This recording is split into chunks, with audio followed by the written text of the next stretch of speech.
Данияр диванға жайғасып, суреттер бейнеленген кітапты тамашалап отырды. Анашым, қарашы, қандай ұзын көлік. Бұл лимузин. Ал бізде неге мұндай көлік жоқ? Лимузин өте қымбат тұрады.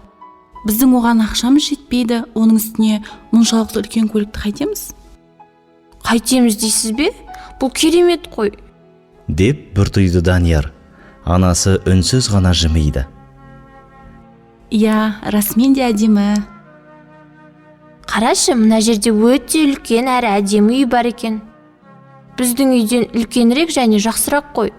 Деп Данияр тағы да наразылық білдірді. Біздің үйіміз жаман беді?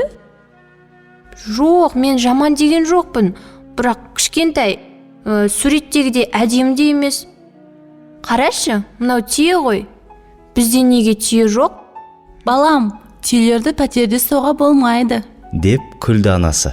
Көрдіңіз бе, үлкен үйіміз жоқ болғандықтан түйе ұстай алмаймыз. Ал күзетші итше, оған шағын үйшік жасап беретін едік. Итті үйді күзету үшін аулада асырайды. Біз пәтерде тұрғандықтан ауламыз жоқ. Деп түсіндірді анасы. Міне, үйіміз кішкентай, сондықтан ит те болмайды. Деді көңілі түскен Данияр. Ал мысық ше, мынау сондай сүйкімді екен. Мысық асырауға болады, бірақ сенің қарындасыңның жануар терісіне аллергиясы бар ғой. Сондықтан әкең мысық ұстауға рұқсат бермейді. Тағы да болмай ма? Анашым, неге олай? Біреулерде үлкен көлікте, түйеде, мысықта, үлкен үймен көп ақша да бар. Ал бізде еш нәрсе жоқ. Ештеңе жоқ дегенің қалай? Олай айту жақсы емес. Біздің ыңғайлы пәтеріміз, дәмді тағамдарымыз, әдемі киімдеріміз бар. Ойыншықтарың мен кітаптарың ше. Осының бәрін берген мейірімді Аллаға шүкір етіп, алғыс айтуымыз қажет. Данияр үндемеді. Ол бәрібір кең сарайда өмір сүріп, жеке лимузині, ұшағы, сандық толы қазынасы болған армандап отырды. Бүгін әкең күні бойы үйде болмайды. Әмина апаң кеше екеуіңді көмекке шақырған. Сонда барып келе ғой. Содан кейін достармен ойнауға бола ма? Әрине бара ғой. Тек ұзаққа емес. 1 сағаттан кешікпе. Көріскенше, анашым. Көріскенше, ботам. Есіктен шыққан бетте ақшаң көп болса, керемет нәрселер сатып алуға болатындығын ойлады. Бірінші кезекте ойыншықтар, әкесі қымбат деп алып бермеген қуатталатын көлік есіне түсті. 100 түрлі құрастырғыш ойыншықтар, содан кейін Алмастың үйіндегідей үлкен компьютер. Әкесі кейінірек ақша жинап алып беретіндігін айтқан. Оған дейін қанша күту керек? Көп ақша болса бірден ала салар едім. Сыныптасы Бердікбек секілді отбасымен алыс-алыс елдерге барып қыдырып, қонақ үйлерде өмір сүрсе, қымбат тамақтар жеп, үлкен сайбақтарда серуендесе, бассейнде шомылса. Данияр осындай ойлар құшағында болып, апасының үйіне қалай жеткенін білмей қалды.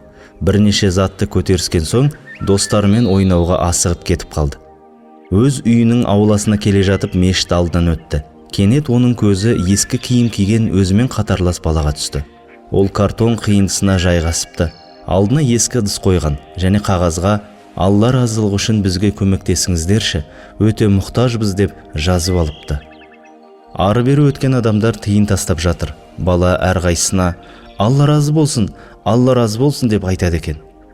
Данияр осының бәрін ұзақ бақылап тұрды да, жақын келіп баламен амандасты. Алла разы болсын, Алла разы болсын. Сенің есімің кім? Ерболат.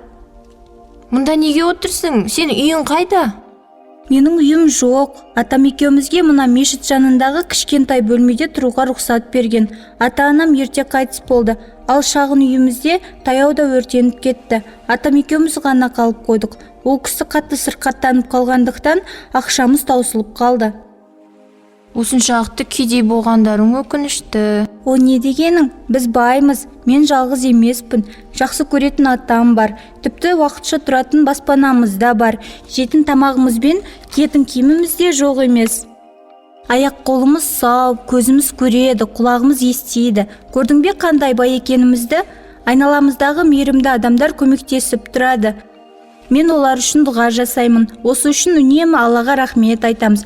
Атам маған бізден де жағдайы мүшкіл адамдарға қара деп айтады. Мен де солай жасаймын. Расымен де еш нәрсесі жоқ адамдар бар. бізге бар болғаны аз ақша жинау керек. Атам емделіп жатыр. Сауға сала жұмысқа қажет құралдарды сатып алады. Шеберханада жақсы жұмыс істейтін боламыз. Содан кейін шағын үй алып, баяғыдай өмір сүреміз. Данияр үйіне қалай жеткені есінде жоқ. Әйтеуір есіктің қоңырауын басып тұр екен. Жол бойы әлгі ескі киімдегі Ерболат пен атасының мешіт жанындағы алақандай бөлмеде қалай өмір сүретіндігін ойлады. Өзінің 3 бөлмелі үйін елестетті. Есікті ашқан анасын көре сала қатты құшақтады. Анашым, сіздің әкемнің Дарияның болғаны қандай жақсы, үйіміздің болғаны қандай жақсы.